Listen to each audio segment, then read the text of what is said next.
Hello, I'm Thomas J. This is For What It's Worth, or random thoughts that make sense. I want to raise issues weekly, or if there are a lot of things happening, more often.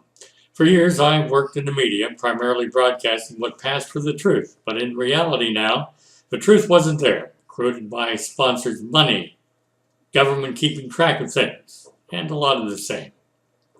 Years ago, newspapers, radio, television, and even magazines would give you the true stories of why things happened. Whether it became because commercial sponsorship money became the new ruling power, leading to the cliched term politically correct, or threats of lawsuits from the use of the legal community to keep things right, or at least right in the eyes of those paying for the lawyer's services, this honestly stopped.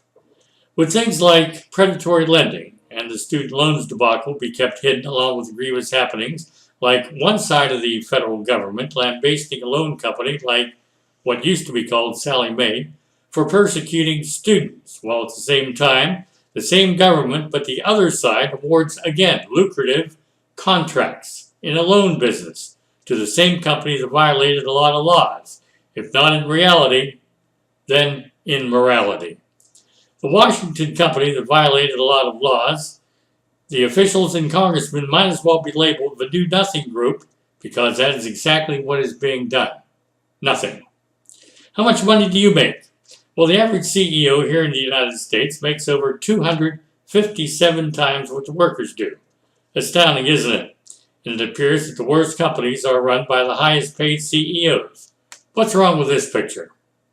Well, there are examples on examples that the worse job you do, the more money boards of directors throw at you. There's one bright light shining, though. Lately, the CEO of a Washington firm called Gravity Payments. His salary was about $1 million.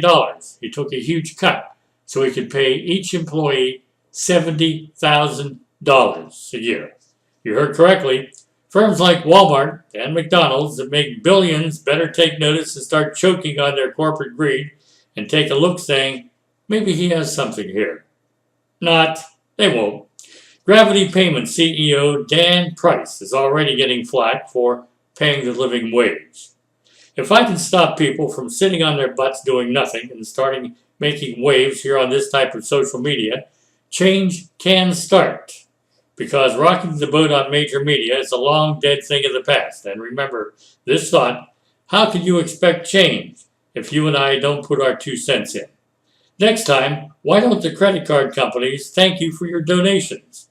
I'm Thomas J. with more random thoughts that make sense.